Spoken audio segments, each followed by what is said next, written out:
just like stuff like controlling yourself if you're going to play for real money, like how we got into poker and like our story and stuff.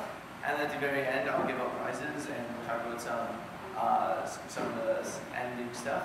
So, okay, so let's first get through the lesson. So I wanted to go through the 3 most important poker lessons to take away from this class. Just have lots of examples. So lesson 1 is, I think most of you don't do this anymore, is don't fold with ridiculously good odds pre-flop. So basically, don't take this too far, but like any 2 cards have a chance against any 2 cards pre-flop. Well, like not really, but like, you know, your equity is almost always better than 30%, let's say.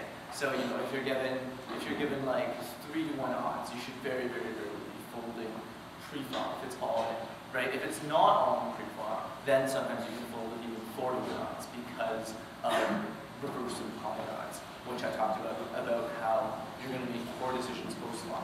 But if it's all in pre-flop, you should basically never fold when you have 3 to 1 odds or better, like very rarely fold when you have odds that big. So, yeah, I don't see people doing this much anymore. I used to see people do this all the time. You know, you would have like 2 big blinds, and you would post the big blind and get dealt like 7-3 offsuit, and you would fold. I used to see this a lot, and I don't see this anymore, so I'm really happy about it, but this is definitely a very important thing to keep in mind. So we'll just look at 2 situations. So the first is you raise 9-8 suited from the hijack, and everyone folds to the big blind, who goes on for 10 big blinds. So here you don't even have anywhere near 3 to 1 odds, but we still only need 37% equity to call, and unless big blind is especially tight, if you plug in the numbers in your poker stove, you'll definitely have 37% equity with 9-8 of clubs, even though you only have 9 high. So in this spot, you should basically never really be folding unless you know that this guy is the tightest player ever. Say he only goes all in with like pocket 9s or better, ace queen or better, then I guess you can fold. But yeah, so basically, you know, any hand we would raise here in the first place, we'd probably call after the big blind goes on for only 10 bets. So this is a mistake I also see much less of nowadays. And like I said, like folding here can be fine if you have a read that your opponent is exceptionally tight. But in general, this should never really be a fold. So, okay. The second thing to take away is sort of, so this is the second example. So we have 4 big blinds in the big blind, and the hijack raises. He raises the minimum amount, 1,600. So here, if we go all in, we know he's going to call, right? He's going to have something like 4 to 1 odds. He's going to have close to 4 to 1 odds to call, so he's definitely not going to fold. And our hand is not great, so we know he's going to call, but going all in is still a pretty good play. So like if you do the math, the way to actually think about it is, instead of thinking that you went all in for 4 big blinds, the way to think about it is you just assume he's going to call, and the way you would think about it is you're risking 3 big blinds. So you're just assuming you're risking the rest of your chips, which is 3 big blinds. After which the pot will be a total of 4 plus 4 plus 1 plus a half, so 9.5 big blinds. So we need just under 33% equity. So assuming that the hijack only raises the top 20% of hands or something, with queen 8 offsuit, you still have 34% equity against this range if you plug it into poker stove. So, and 20% is pretty tight. I'd say most players probably raise slightly more than 20% of hands from here. So these are 2 situations where, you know, you basically have such a large percentage of your stack is put in the pot or the pre-flop that you can't really fold in both cases. So in this case, you know, a quarter of all your chips is already in the pot, and you basically have to call. And here it's sort of the same thing. You've already put in 1,600, and you only have to put in 6,400. Okay, so The second takeaway is sort of along the same lines. Don't be afraid to go all in pre-flop. So late in tournaments, with the addition of antes, and usually the number of big blinds you have is going to decrease, just winning the blinds and antes is so valuable relative to how much you're risking to lose. So, you know, if you have 100 big blinds, then obviously going on isn't good because you're risking a lot relative to only winning 1.5 big blinds. But late in tournaments when there's antes, you only have like 7 big blinds. And if you win the blinds and antes without anyone calling, you won 2.5 big blinds right there. You've increased your stack by like 33% without even having to win a pot post-flop. So I think a lot of players know this, but they're still psychologically afraid of going all in and busting the tournament. So Mike and I will talk about that a bit more, the psychological factor. But that can be difficult, even if you know that mathematically it's a good play to go all in. But definitely, in general, people shouldn't be afraid to make large all-ins. So, like here's an example. You know, you still have 15 big blinds here, but with pocket fours from the hijack with only 4 players behind you, it's definitely worth the risk of going all in.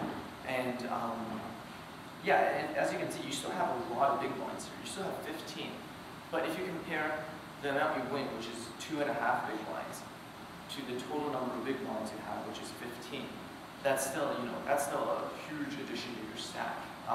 So suppose if you're in folds, you go from 12,000 chips to like 14,300 chips, or 14,100 chips. So the relative increase to your stack is still high. Yeah. Would you still recommend that play if someone in front of you had called or maybe minimum raise? Probably usually not. If they just called, it's, you know, if they're just called, then they're the type of player who would call with a lot of hands and usually fold when you make big plays, then it seems okay. But I think if someone in front of you raised, it's still not like that bad to go on here, but most likely, you know, they're going to call you with just like pocket 8s, pocket 9s, and you're going to be in pretty terrible shape, and they're usually going to have a bigger pair, or, you know, like ace queen, race king, which you're flip against. So usually, no, I wouldn't be re-raising all before we are. It's just a bias that no one's called yet. Basically, yeah. Because basically, when people have 2 random cards, chances are their hand won't be very good. Whereas if someone in front of you has already raised, if they're raising from under the gun, chances are their hand is good more often than not. More likely, they're going to have a big pair or something than just have something random. So, and you know, I think a lot of people here with pocket fours like to just raise the 1600 and see what happens. And I didn't really talk about this too much in the lectures, but one thing to keep in mind when we have a hand like pocket fours is it's going to be very difficult to play the hand post-flop if someone calls. So that's sort of the problem with raising to just 1600 is even though you get a chance to see what happens and fold if everyone after you goes all in, it's just really bad for you if, say, big blind calls with those 4.5 to 1 odds, and you just won't be able to play it all well post-flop. Whereas if you had a hand in this position with like queen jack suited or jack 10 suited, I'd say raising to 1600 to see what happens is much better, because if the big blind calls jack 10 suited, there's a lot more flops where you could be happy getting all your money in with either a high pair, pairing your jack or pairing your 10, or hitting a straight draw or a flush draw. So I didn't talk about this too much, but I think I might have said once, with a small pair, your prospects are only good post-flop if you have like, say, 60 big blinds or more, where you can try to hit 3 of a kind and then win a huge pot when you do. So, and small pairs are also pretty good if you can get all the money in pre-flop. But where small pairs are at their worst is when you have something like 20 big blinds, 25 big blinds, where there's always going to be 3 higher cards that come, and you basically have no idea whether you should go on it or not, and you're just going to make a lot of mistakes post-flop. So here's some other examples, and Queen 8 suited under the gun with 5 big blinds, I would go all in. Even with like 6.5, I would want to go on. What's the most number of big blinds you would do? Probably 6.5, 7. Yeah, you would go all in with, yeah. So Mike says even with like 7 big blinds, he might go all in with Queen 8 suited, but maybe no more than 7. So yeah, when you only have 5 big blinds, going all in here is not that bad, because if you don't go all in next hand, you're going to have to close the big blind, and you either have to get dealt a good hand the next hand to go all in, or you have to fold and lose 20% of your stack. So just risking it in this spot, even though you're always going to get called by something better, is not that bad, because when you get called, you're still going to have like 40% or 35% equity or whatever. Okay, so here's another example. Ace-2 suited from hijack -1, shoving 10 big blinds is definitely fine. I wouldn't quite recommend this with Ace-2 offsuit, I'd say, but definitely small aces, when they're suited, you can usually go all in for a lot of big blinds. Queen 7 suited, here hijack -1, you have 7 big blinds. This is definitely a pretty marginal all-in, I'd say. I'd say if you folded here instead of going all-in, you wouldn't be losing that much, you wouldn't be making a big mistake. But I definitely think it's slightly on the positive expectation shot side to go all-in here. So as you can see, I think most of you are probably surprised by how much I'm willing to risk with these marginal hands. But if you notice, in every case, my hand was basically suited, which makes a huge difference. So I think I talked about this before, is, if you're going to be the underdog when someone calls, you really want your hand to be suited, because suitedness just gives you more chances to come from behind and make the better hand by the river. Whereas, if you're calling with a hand like Ace-King, it doesn't matter, it matters much less whether whether you have Ace-King suited or Ace-King offsuit, because you're usually going to be ahead of them pre-flop, so you don't really need the extra chances to come from behind that the flush gives you. So, Ace-4 offsuit, here we actually have 14,000, so we actually have 17.5 big blinds, but we still go all in from the button. So this is definitely profitable, and I think raising, so I said if you have more than 15 big blinds, you shouldn't go all in, you should just raise to 1,600. And I think that would be a decent play here. It would be definitely fine, because you're in position, you're on the button. But I do think going all in is also okay, because once again, this hand does not play that well post-flop. This hand doesn't play that well post-flop compared to something like Queen-Jack or Jack-10 suited or something. So this is one thing that I wanted to show, is this is sort of a chart of the most number of big blinds I'm willing to go all in with from each position with Ace-4 offsuit. So obviously, as my position becomes earlier and earlier, the amount I'm willing to risk becomes smaller and smaller. But if you look at the curve sort of, 22 is a high number from the button, and then the amount by which it decreases by sort of gets smaller and smaller.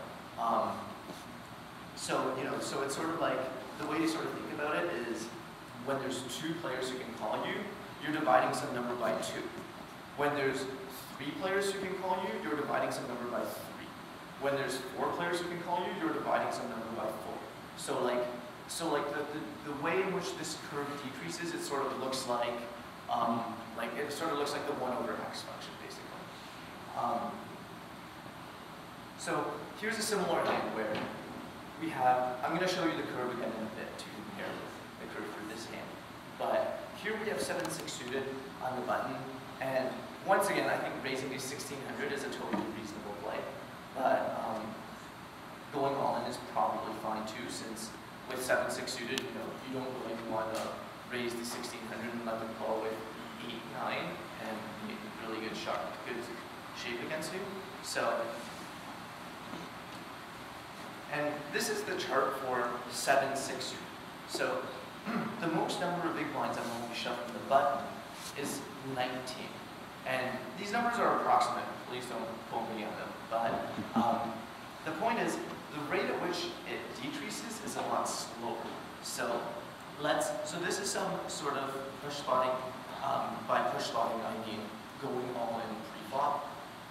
This is sort of some going all in pre-flop theory. I'm going to touch upon this a bit. Is when you have a hand that's like ace-4 offsuit, the most important thing. So if you notice with ace-4 offsuit, the amount by which it decreases by is very rapid.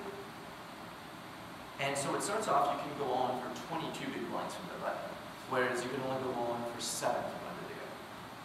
And with 7-6 suited, you start off only being able to go on for 19, but at the end still being able to go on for 9.5.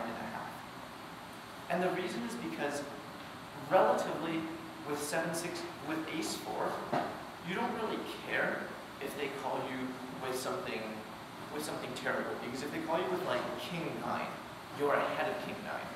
Whereas the most important factor with 7-6 suited is having a lot of chips, because you really want them to fold all their marginal hands like king-9, king-8. You definitely don't want to be called against those. Whereas relatively you do less poorly against their really good hands like pocket aces and ace-king and stuff like that. So when you're trying to bluff and go all in, it's important to sort of put your hand in one of two categories. It's hands like ace-4, which do well against a really poor calling hand, like king-9, but is always dominated when we have anything decent, like ace-jack or pocket sevens or whatever. Whereas 7-6, it does poorly against pretty much anything, but it never does that poorly. So yeah, this is basically what I talked about. So this is just something to think about. Yeah, question? So you wouldn't go all in from the blinds? Pardon? Would you go all in from the blinds, like a small blind? Oh, okay. So we kind of discussed this. Mike and we discussed this, and basically the number of big blinds you can go all in for with ace-4 offsuit from the small blind is extremely astronomically large. That is not, I didn't really include it, like it's maybe something like 50 or something. But the point is, like, that's never really a good play. You never want to, like, you can theoretically, it would be a positive expectation play to go all in for 50 big blinds with ace-4 offsuit from the small blind. This would be positive expectation, but just wanted, yeah. So, but we would never actually recommend doing this because it would be more positive expectation if you just raised to say 2.5 big blinds instead of risking off 50. So, but yeah, so the number is bigger than the small blind. So I would guess this number is maybe 50, and this number is maybe something like 35 or something. Yeah, sorry, question? Yeah, I would just say that from the small line, I would worry about being crushed because if 7 other people folded for the small line, it means none of them had a decent ace. Right. Or decent kings. And these Yeah. kings out of the big blind might have you beat really bad. Right, so yeah, so this factor is definitely relevant, like the fact that when everyone folds, there's more aces remaining. One common phenomenon is when you get aces in the big blind, it seems like very frequently everyone will just fold to you and you'll be disappointed. And this is basically what you're talking about. It's because when you've got 2 aces in the big blind, other people usually don't have aces, which means they're less likely to steal. So what you're saying is definitely relevant, but it's definitely not like hugely relevant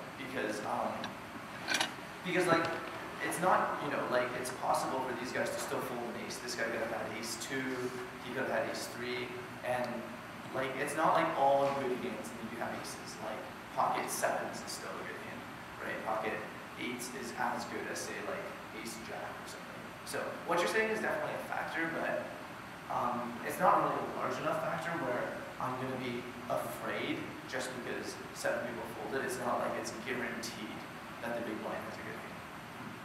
Yeah. When we have 19 big blinds, it really needs to be less risky to say raise to 5 instead of Oh, raise the 5 big blinds from the all 5. from the line. Well, we're not. Okay. It would be the same as like raising to like 2.5 big blinds from the small Sorry, can you talk a bit louder? You said. Yeah, I mean, if you are a button, you have, let's say, about 20 blinds within the less risky raise to a small amount of blinds. If small blind and big blinds are going to flow, they are going to flow to like 5 big blinds anyway. Okay, I see what you're saying. So, yeah, I mean, you could raise, instead of going all in, raise to like 4,000 here. But if you raise to 4,000, basically you put in a large enough proportion of your stack that you're going to call if they go all in anyway. So it's sort of just equivalent. They're like just a very similar play. I said I think it's okay if you just raise to like 1,600 and fold if they go on. Like if you raise to a very small number, say 1,600 or 1,800, you could fold if they go on. And I think this is not a terrible play. I think this is fine. It depends on the opponents basically. You know, the disadvantage of this play is if you're going to let them call with 10-8 offsuit with 4.5 to 1 odds, that's definitely really bad for you, right? Because your hand is worse than theirs, and also they're getting 4.5 to 1 odds. But you are like in position, so it's not that bad. But the disadvantage of going all in is, you know, you're risking your whole stack. So yeah, I think raising smaller is a fine play here. I just chose to go all in instead, which I also think is a fine play, depending on the opponent, to illustrate the example of going all in.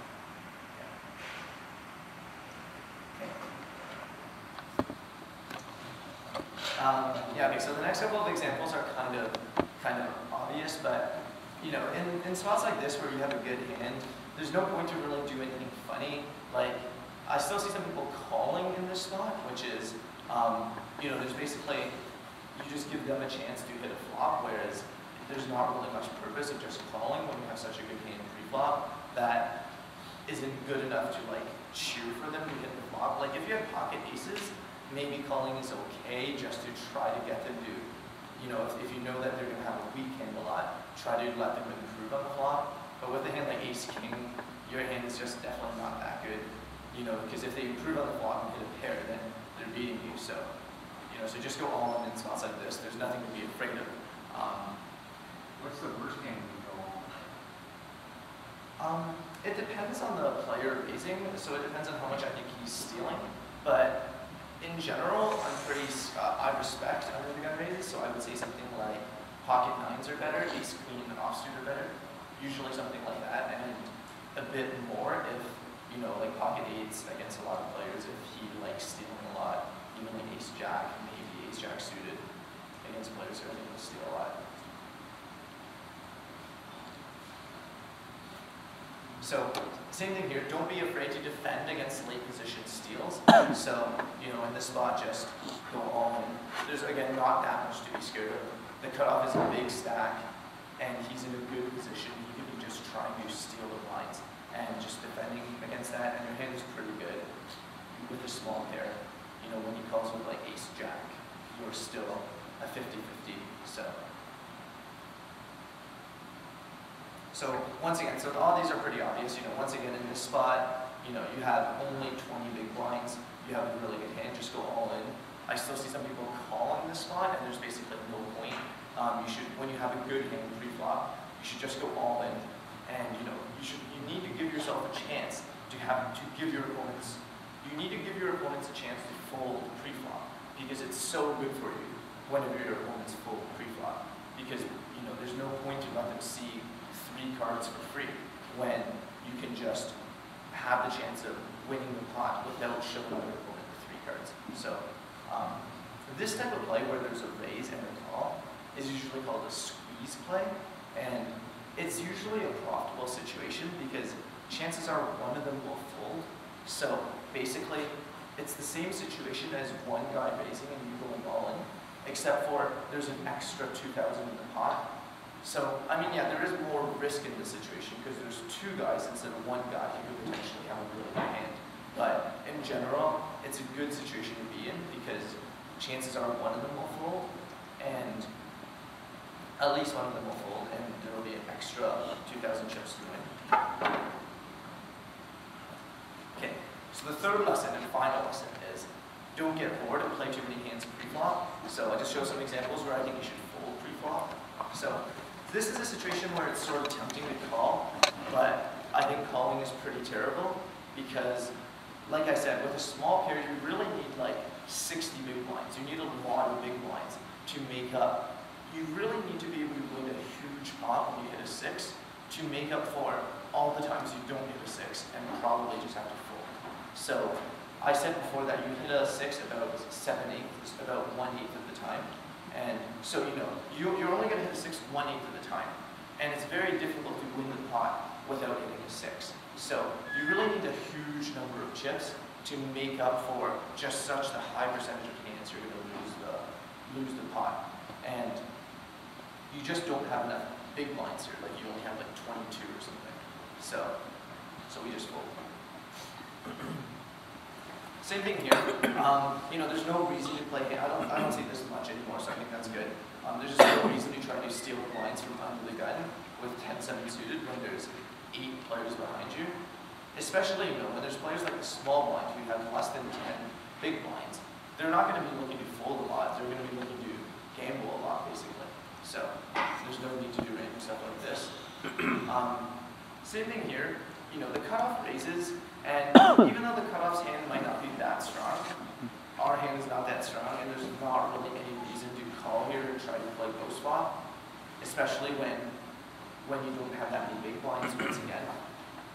So I think raising all in would be not terrible, but usually when this guy raises 1600 and only had 15 big blinds to start with, I don't expect him to fold that much, so I prefer folding.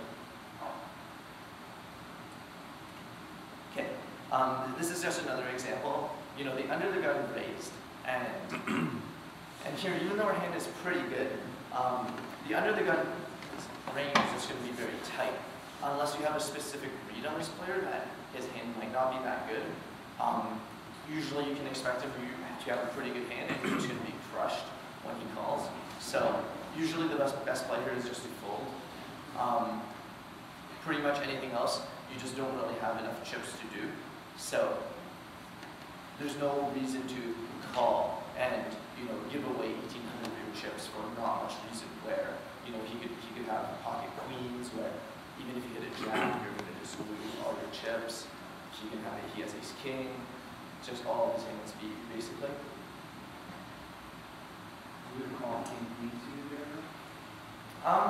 With king queen suited, it's still, I think, a fold against a lot of people, but it's definitely if you know that this guy likes going off, likes stealing from under the gun, then I think going all in is okay.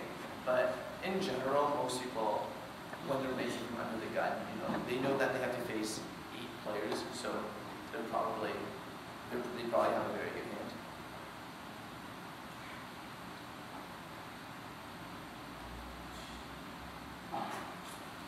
Okay, so here's another spot. Under the gun raises and under the gun re-raises, and even when the hand is good as pocket 10s, we basically fold because when under the gun raises, he's saying that he has a good hand, and under the gun +1 is re-raising. So he must have an exceptionally good hand. And even with pocket jacks here, I would probably call maybe, but I wouldn't be that happy about it. You just need such a monster hand in situations like this. And so the next example is even more extreme. The next example is under the gun raises, under the gun +1 re-raises, and under the gun +2 or hijack -2 re-raises, and we have pocket queens and we fold. In this spot, it just seems like this guy is just going to have pocket aces or pocket kings such a high proportion of the time that you should only get in here with pocket kings or pocket aces. So, even with pocket kings, it's possible you're not in great shape if these guys are sufficiently tight. So sometimes when there's a lot of action from under the gun players, folding a really good hand is never a big problem because they just signify that they have such a strong hand. Okay, so that's going to be the end for the poker theory. So now I'm going to discuss a bit more general things about poker. So second thing on the agenda is I'm going to talk a bit about playing poker for real money. So, okay, so I think most of you guys know most of this, but currently playing online for real money from the United States, IP is illegal in almost all online sites, including pokerstars. So we're allowed to play on pokerstars because we're playing for play money. Don't try to change your IP. You'll get caught and your money will be confiscated. And this is like personal advice. I'm not paid to say this or anything. So another thing that I want to make it clear is any form of poker bots is illegal to use in any online poker room. Even if it's play money, even if you want to make a poker bot and test it out in play money rooms, this is still illegal. This is just a really bad thing for online poker that everyone is scared of, and it's just a big no-no in general. So if you do want to play online for real money, the biggest, there's a few other sites, but the biggest poker site, the main poker site, is called Carbon Poker, which is part of the Merge Poker Network. So a poker network is basically like, a poker network will have multiple different poker clients that you can use to play on the same network. So another skin of this might be called RPM Poker. You can use Carbon Poker to play against players on the RPM Poker client because they're part of the same poker network. But yeah, so the main poker client you would play on is called Carbon Poker. And it's pretty big. There's a decent number of players on there. And this is open to the United States. So, okay, so one thing that I haven't really emphasized enough is being able to click fast and multi-table well is one of the most important skills to learn for online poker. So, it's basically like StarCraft, where the best skill you can learn is probably also to be able to click fast. So Mike and I usually when we play over 20 tables at the same time. We play on over 10 different poker networks, and it just greatly increases your productivity. Even if it makes you play slightly worse at every table, being able to play 20 times as much is just such a big factor, right? Even if you're making half as much money as you normally would be, you're playing 20 times as many tables. Like it's not even close, the difference. So, and also when you're playing so many tables, you just get to the long run a lot faster, and overall your losing sessions will be shorter. Yeah, question? So are you using multiple monitors for this, or are you doing it all? Yeah, usually we use one very big monitor. Some people use multiple monitors. Yeah, usually you need a pretty big monitor. So we have like a 30-inch monitor, or like some people have they get like 4 20-inch monitors and put them in a 2x2 grid. But yeah, usually we need a lot of monitor space. Or even something simple like if you hook one 20-inch monitor up to your laptop, playing 15 tables on that is not that difficult. Yeah. Who are the fish? What do you mean? I mean, is this it's like people commonly do, it's like 30% professional people, all this type of thing, 40% university people pay for week, they come for the week. Yes. I mean, I just imagine people that are well below average skills get crushed there and they're gone. Yeah, so that's a good question. So by fish, he means the losing players. So I've wondered about this, and I think there's a lot of people who can't control themselves, and they actually do repeatedly lose money. So we'll talk about this in a bit, about controlling yourself when you're playing poker. And yeah, I think there's just a lot of one-time people too. There's just so many, the number of people in the world who have tried to deposit money at one time is just so much greater to the number of people in the world who do this for a living that the ratio is still very high. Yeah. Question?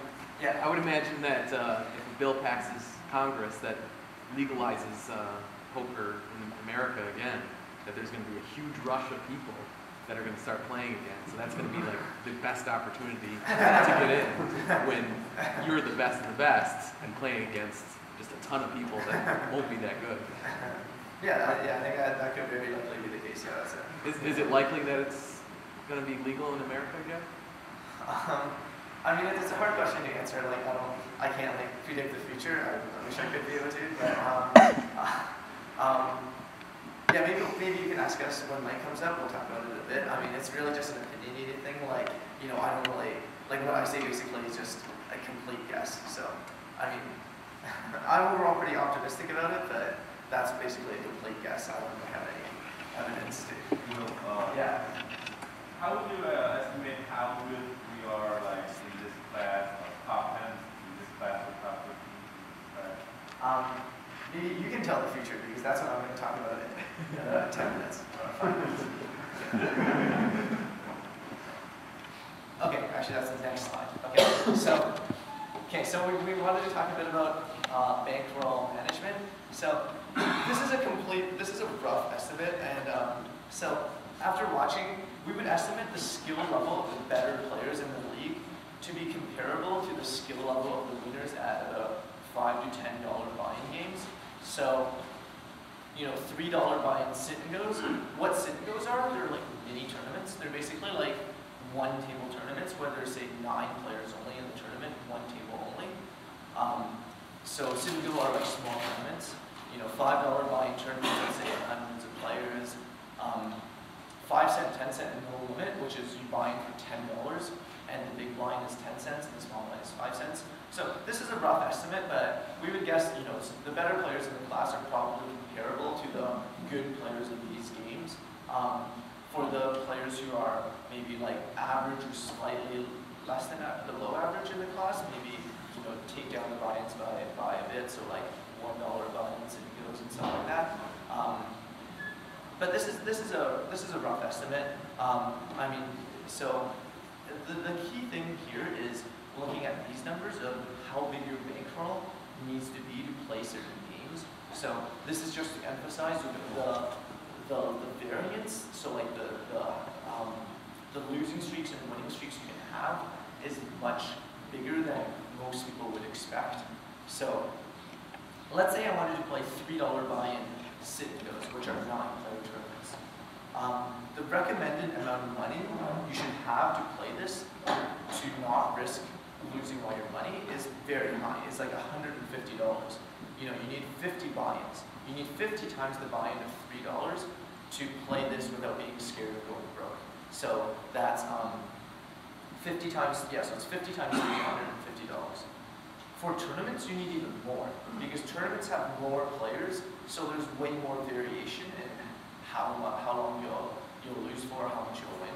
So 150 buy-ins, like that's a lot. You know, to play $3 tournaments, you need $750 that you're willing to lose on poker, or you shouldn't be playing $3 tournaments. Because even if you're good, you know, basically $750 is not that much. So the key thing is, you know, don't have only $100 to your name and play like a $20 tournament. Like this is just a terrible decision, basically.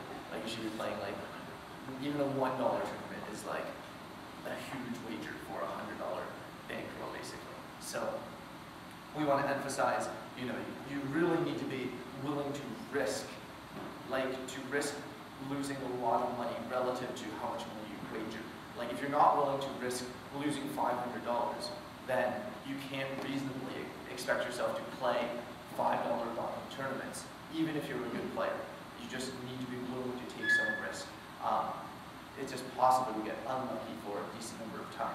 So, and this is another reason why, you know, being good at StarCraft is so helpful, because you can play 20 tables at the same time and just reach the long run a lot faster, right? So this is like the law of large numbers, right? The more tournaments you play, the more likely your average result will be the expected result, right? So if you're a good player and your expected result is positive, to converge to the expected result, you need to have a large number of games. Okay. Next slide, we want to talk about some types of loss of self-control. Yeah. So if you're going to play, say, 10, 5 cent, 10 cent table, how much do you start out with? Oh, okay, so 40 buy-ins. So a buy-in is $10. A buy-in usually is 100 big blinds. So one buy-in for a 5 cent, 10 cent table is $10, which is 100 big blinds. So 40 buy-ins would be $400. Right, what if you're going to play 10 tables, you don't need to multiply that, it's the same?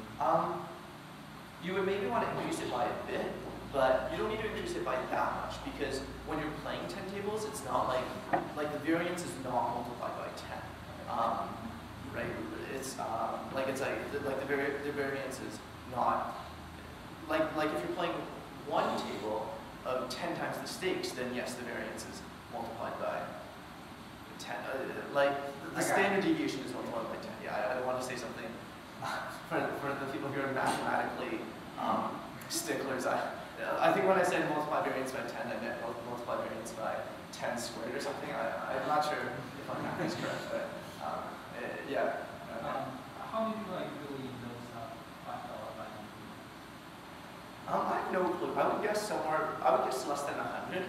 Like, you know, PokerStars, if there was a $5 buy-in, you can play $5 buy-in tournaments with like 5,000 players. But I mean, if you're gonna play on carbon poker, I would guess the big ones would have maybe a couple hundred, but the small ones would have just like 80 or 90, maybe 100, yeah.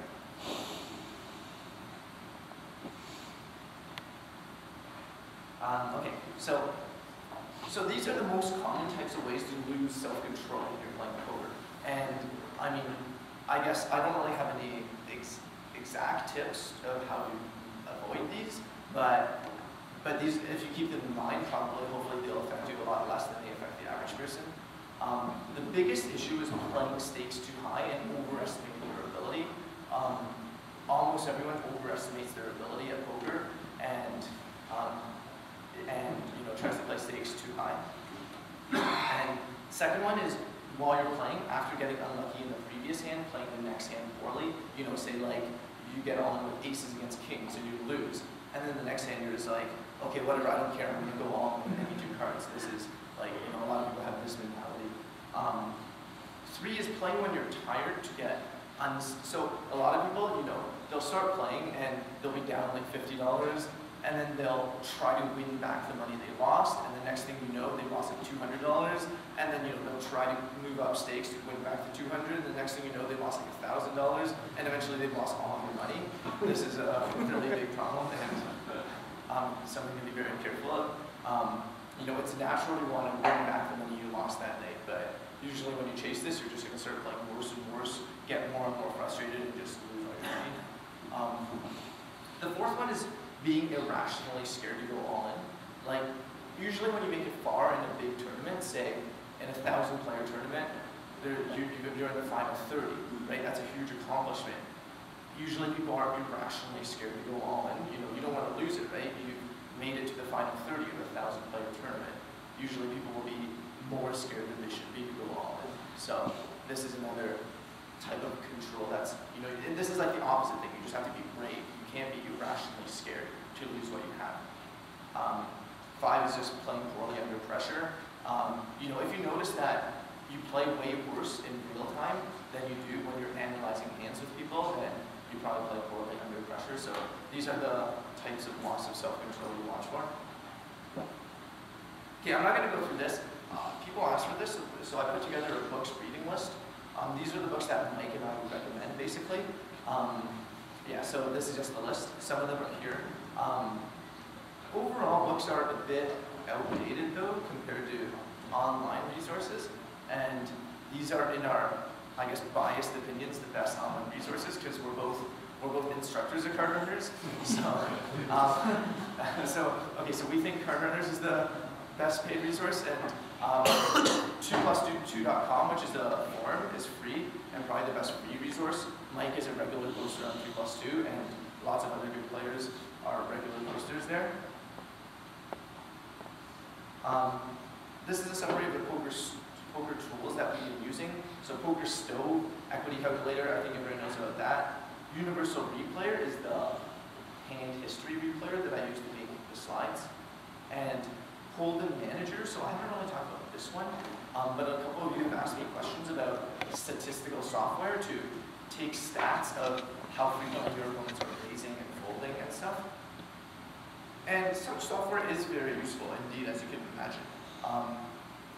The thing is, it's easy to overestimate how much they help you. The thing is, such stats, you know, it's hard to have stats on everybody. That's the first big problem. You just don't have access to that much data.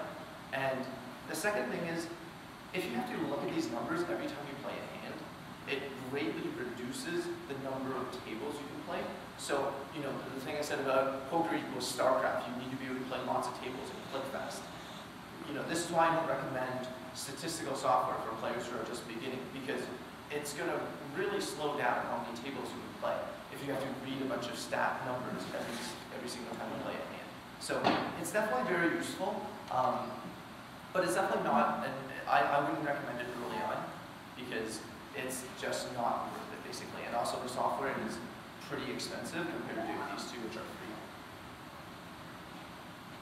Okay, so quickly, there's been some deals. I'm not trying to advertise this. I'm not getting paid to say this at all. I just have to say this because of MIT rules. I know I'm not supposed to teach a class where I'm advertising stuff. So I'm not paid to do this, and don't feel any obligation to buy these things, but these are offers that have been offered to me. So I'm just going to announce them in case people want to do them to save money. So card runners, I've mentioned it a bunch of times. Mike and I are both pros there. And so anyone who's passed this course, the guy told me he's willing to give a 50% discount for a 12-month subscription. This book, this is another book called Building a Bankroll. The guy said so these are prizes in the class, but he said he's also willing to sell the book at 30% discount for anyone from MIT or Harvard or BU who's passed the course. Okay, so fourth thing before we hand out the prizes, Mike, do you want to come up?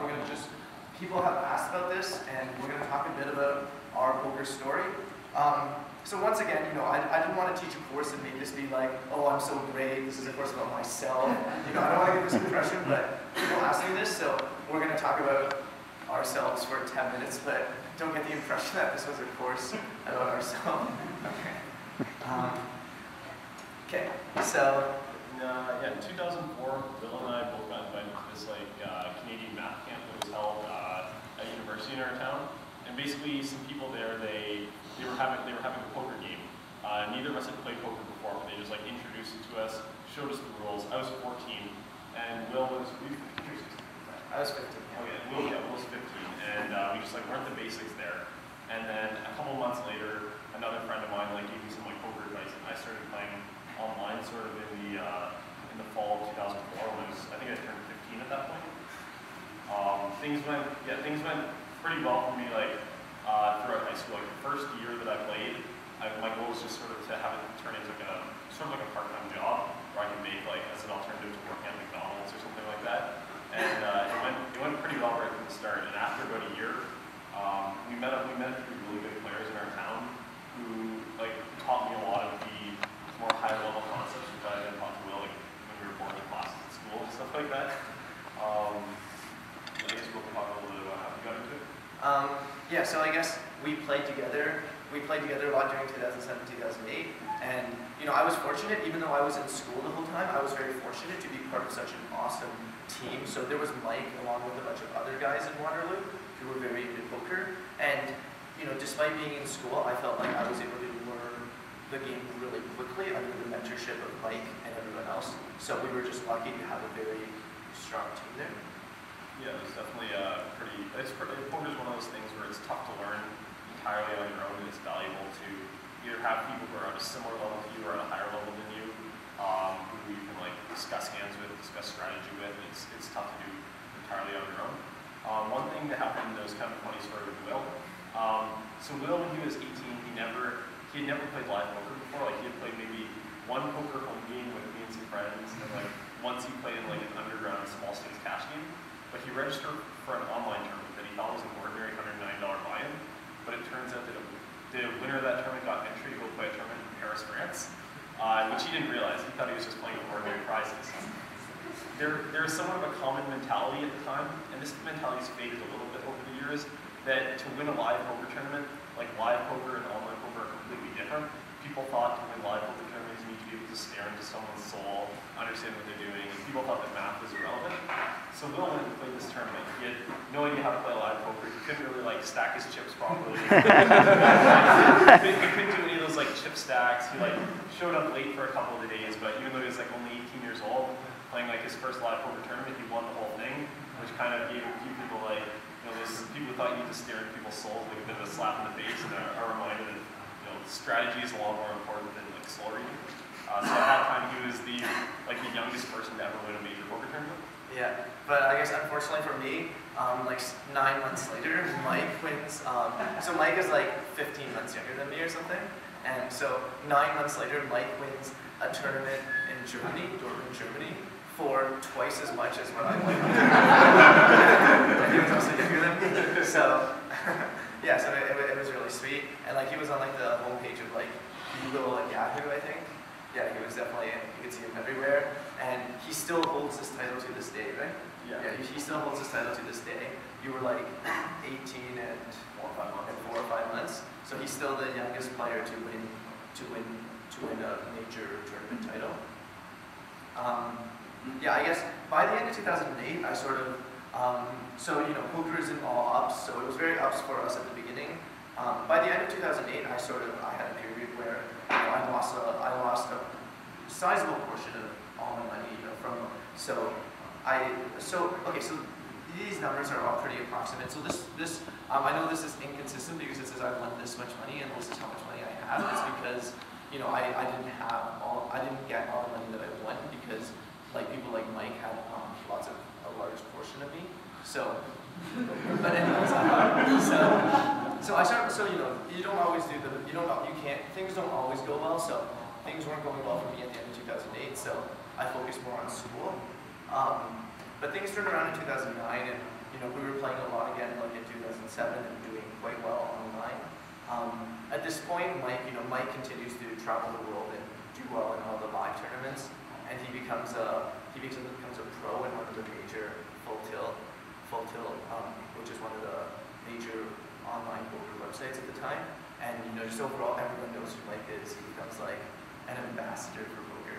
Yeah, being sponsored by Full Tilt was kind of cool while it was going on, but Full Tilt turned out to be sort of basically a big scam, and they sort of like robbed money from their players and robbed money from their pros. So it was fun representing them while it lasted, but in hindsight, it was kind of disappointing that you know, the way that Will's encouraging people playing cardboard poker, I was encouraging people to play on Full Tilt poker, and it turns out that they were just not. I think people will eventually get paid, but the U.S. government, when they shut it down, the site shut down, the investors just like went overseas.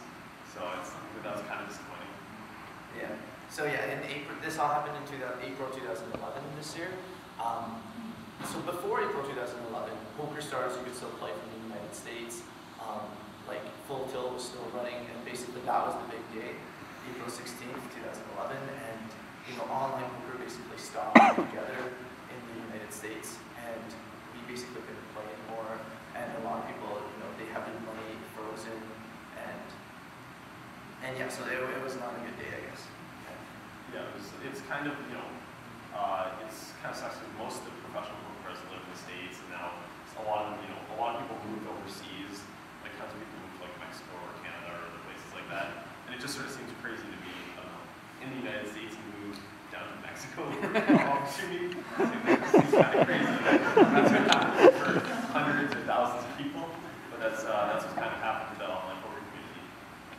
Yeah, so yeah, recently Mike became part of the Epic Poker League, and he's done pretty well in that. So this is just like a league where they like rank where they rank like the top live tournament players, and Mike is currently in the top 10. And basically, here we are now. You know, yeah, we still play a lot online.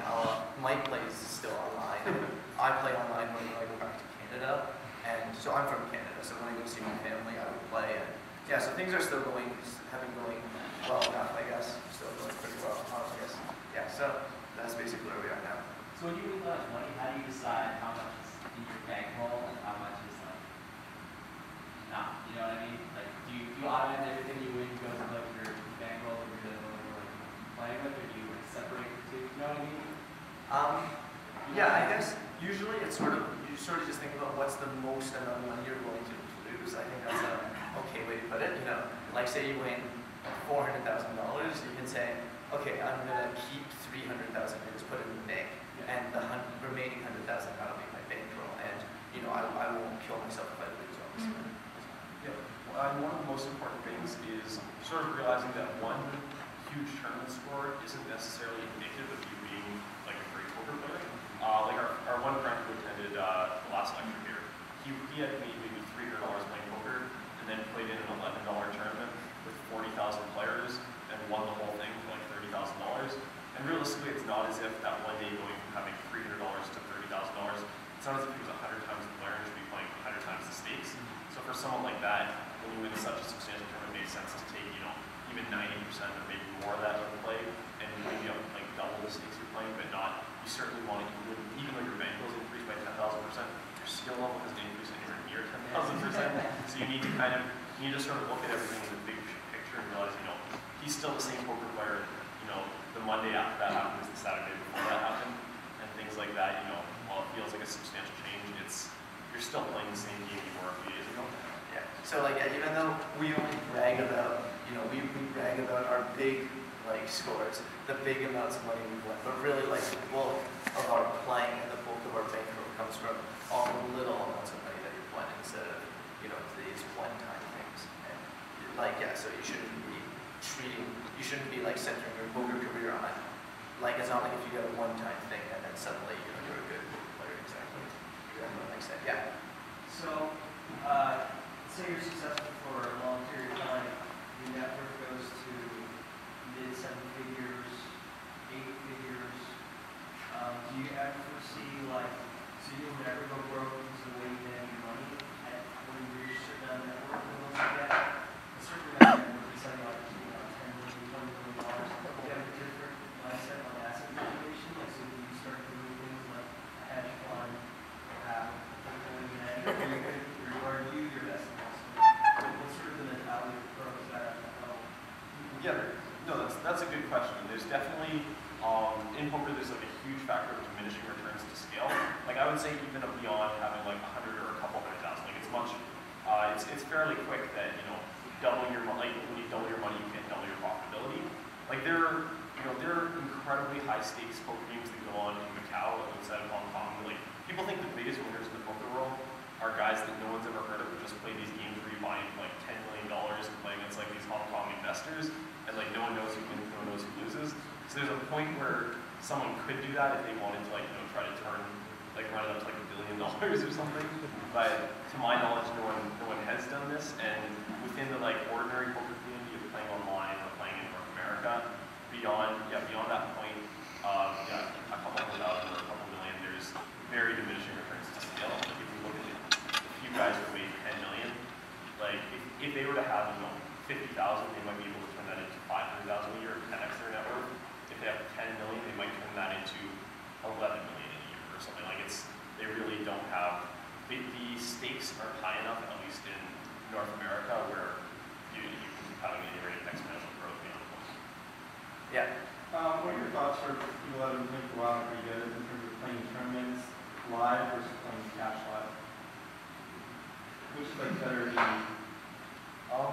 I mean, personally, both Will and I, like, we enjoy tournaments more, which is one of the reasons that we stick to mostly tournaments. I would say, if you asked me 4 or 5 years ago, I would have said cash games are substantially more profitable because like the ratio of recreational players to professional players is much higher. Nowadays, it seems as if the recreational players, when they play cash games, it's so apparent to them that, like, you know, if they sit down a 9-minute player and all the 8 players against them are playing fairly similarly, like they have the same tendencies, they're all playing basically good fundamental poker, it's not as fun for the fish, whereas when they play tournaments, you know, the stakes are always changing, they have the opportunity to turn a small amount of money into a large amount of money, and it appeals more to the recreational player. So it seems as if the sustainability of poker is higher within tournaments than it is within cash games. So now it's kind of flip-flopping back where I think tournaments might be the more profitable option. Yeah, tournaments are definitely higher variance. Like you'll go through longer periods of big losses, I'd say. But yeah, I would say overall the expectation is probably, I would guess, is higher. But for cash games, it's more likely that at the end of the day you'll make money after a day playing cash games compared to playing a day of tournaments. Okay, so I can start handing out the prizes. We'll be up here. You can still continue to ask us questions. You know about anything. If you want to know about lifestyle, what we do, how we play. Whether we ever do like gone really angry and broken our computer. So I'm gonna start handing out the prizes, and yeah, you can think of questions. You can continue. I'm still gonna have like a few announcements at the end. So. But yeah, so if I'm just gonna call you one by one, and so come up. I wanna see who these people are, and you guys probably wanna know who each other are too. And feel free to move around the room and meet these people who've been your opponents for the last 2 weeks and a half. Don't leave though, because at the end I'm just gonna announce a few last things about what's the future of the league on PokerStars, etc. like that. So okay, so I'm going to pull up this, yeah. So, all right, so Adam T. All right.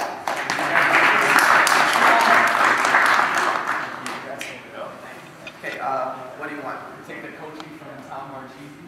Okay. And the Andy Block. All right. Here you go. Thanks for Okay. All right, second place. Whaley.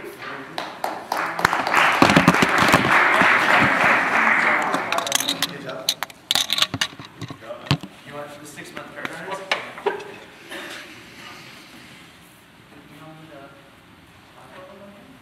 Yeah, I will contact everyone, yeah. All right. Third place, MDW.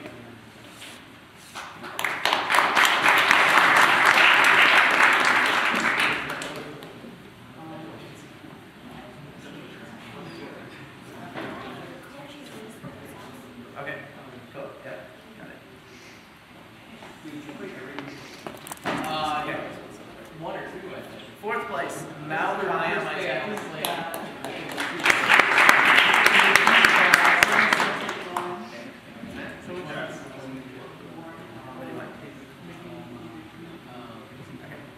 No. Okay, fifth place, Young Nally.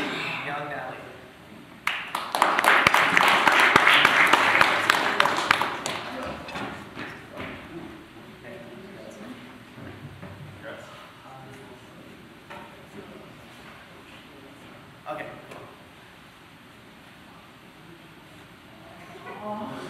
Okay, young Nally, what's your real name? I need to find your email. Do you mind telling me your real name? Yeah.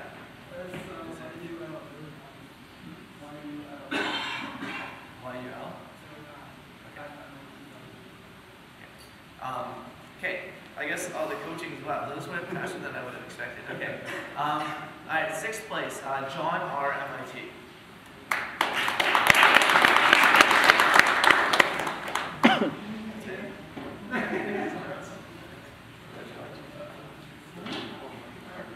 Okay.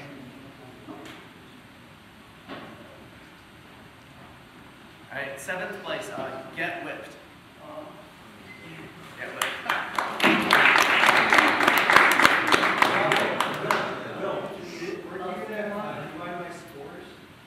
Oh, I'm sorry. Yeah, I'm sorry. I put an arrow here. Okay, I'm actually really sorry. Yeah. Okay. No. Yeah. You Jenim should actually be in 6th place. No, I'm really sorry. I forgot about this. Yeah. So the thing is, okay, you Jenim, he used to play on a different name, and he changed his name so that it would have MIT at the end. So like I summed his score for the first one, and it turns out that he would actually have like 95 points or something. Okay, I'm really sorry about this. Yeah, sorry, I forgot. Yeah, sorry. Yeah, Eugene, come up. Yeah, no, I'm sorry. No, he didn't play like any tournament twice or anything. He just changed his account name halfway through because he wanted to use me. Because that was only after like three games. Yeah. Sorry, did you want something that was stated or? Yeah, could I actually do that card runners before? Oh, okay. Okay, sure. Yeah, I'm sorry, John. Sorry, I forgot about this. Do you still want the 3 month? Yeah, or? 3 months. Okay. I'm sorry. Yeah, I forgot about this.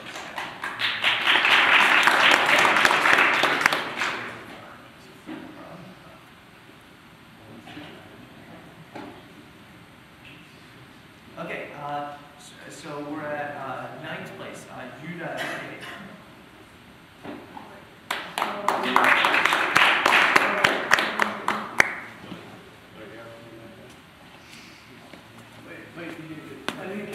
Okay, come on.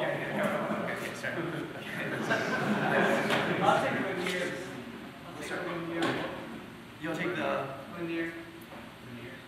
Oh, okay. Okay. So the thing about that book is I don't have it here yet, but I will get it to you. Okay. So you won't get anything today. Okay. So this is. What's your real name? Do I have your email? My real name? Yeah. Okay. Okay. Just okay. You send me an email saying you will get one. Okay. Cool. Okay. Cool. All right. You guys in? Hey, sorry about the confusion. Okay.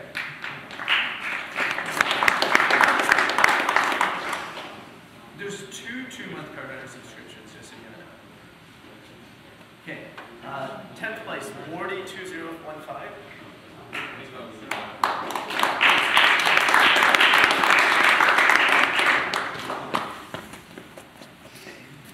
That's right.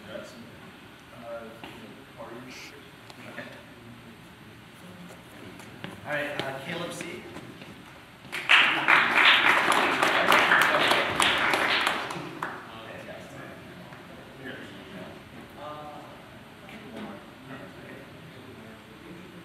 Zach S.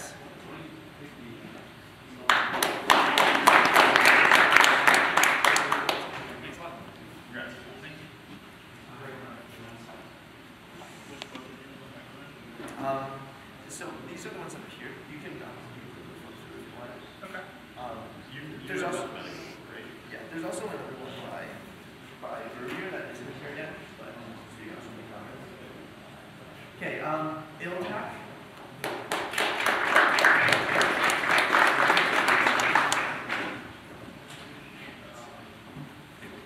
Okay. QTDKJ.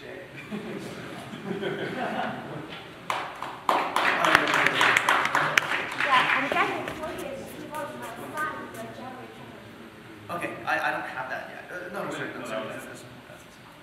Okay, cool. So, okay, let me just update this. So, okay. Which ones did you guys take? I'm just gonna write it down. You guys both did.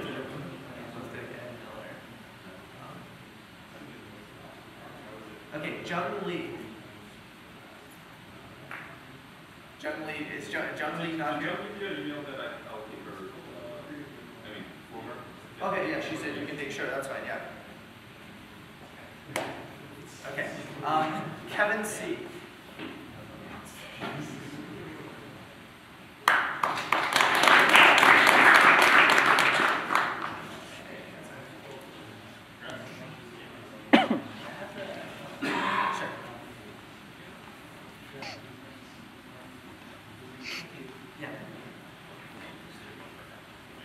There's 3 more card runners left, just so you know.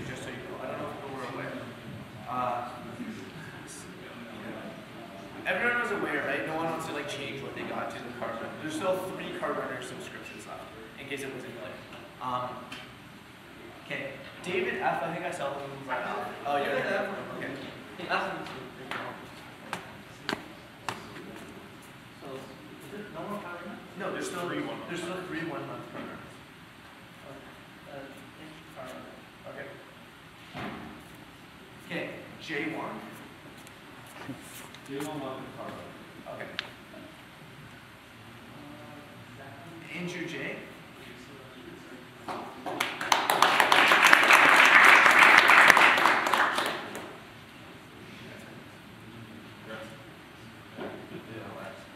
Okay.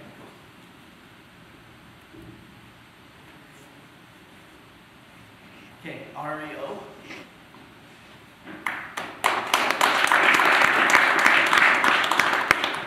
Knockout King.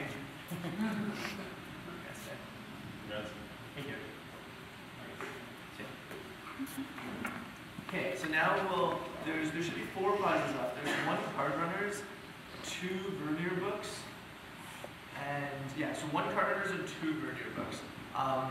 Okay, so the top 3 points per game of people who have at least 10 games and haven't gotten a prize yet. John Sun, MIT.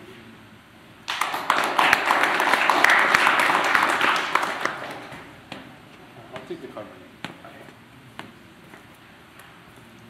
Congrats. That's it.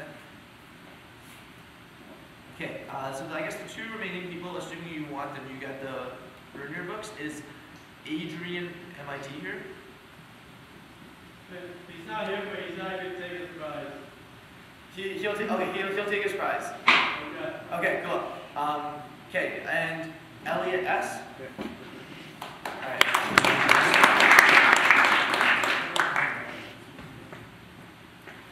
Congrats. That's right, yeah, I will look into it.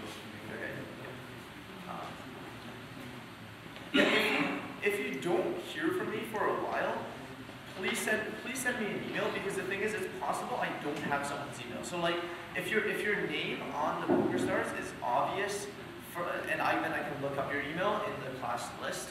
But if you're not registered in the class, then I might not have your email. So if you don't, so make sure you email me if you're in a situation where I might not be able to find your email. Okay, so I guess, yeah, so basically, okay, so this is near the end. Okay, so the PokerBots final competition. This is something I wanted to tell everyone about. Monday, February 6th, registration day, so I guess Mike will be glad. So 45:30 in the Kresge Auditorium is the PokerBots final competition. And how this works is they're playing something called triplicate poker. So this is actually very cool. So it's three-handed. There's 3 people on a team. And I'm supposed to send a team of 3 people from this class to go represent us to compete against the bots. And how this works is it's like duplicate bridge, if you know what that is. Basically, there's 3 hands, and the same hand is dealt 3 times, okay? And this 3 teams are competing against each other.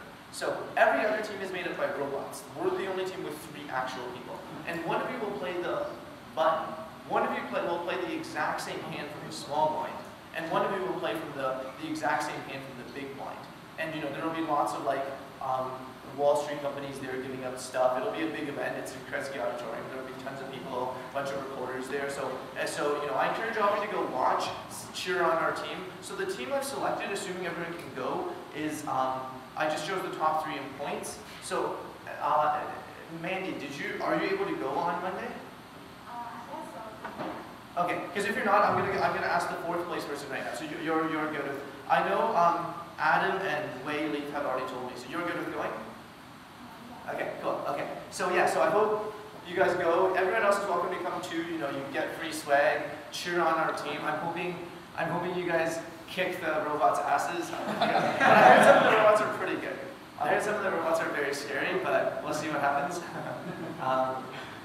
Should be a fun time. All right, so Mukul, is Mukul here? I don't know if Mukul is here, but he told me he made a Facebook group for this class, so this is the link. You can go to this slide. You can just go find the slides online to join the Facebook group. So I hope this class has been a good experience for everybody. You know, feel free to stay in contact on the Facebook group. Feel free to organize your own poker games or Foxwood trips, which is the local casino or whatever. Yeah, I hope you guys had fun.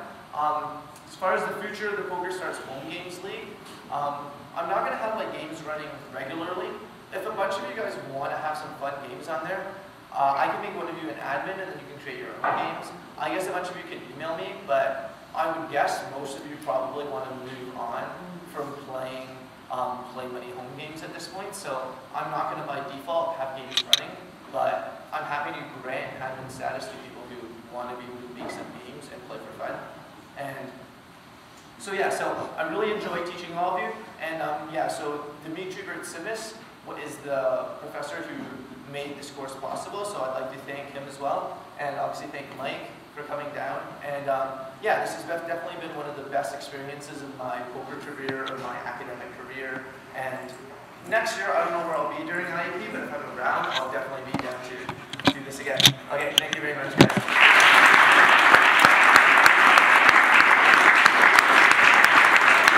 We'll stay around for maybe like 10 minutes more. If you have any questions, you can feel free to come talk to us. And, because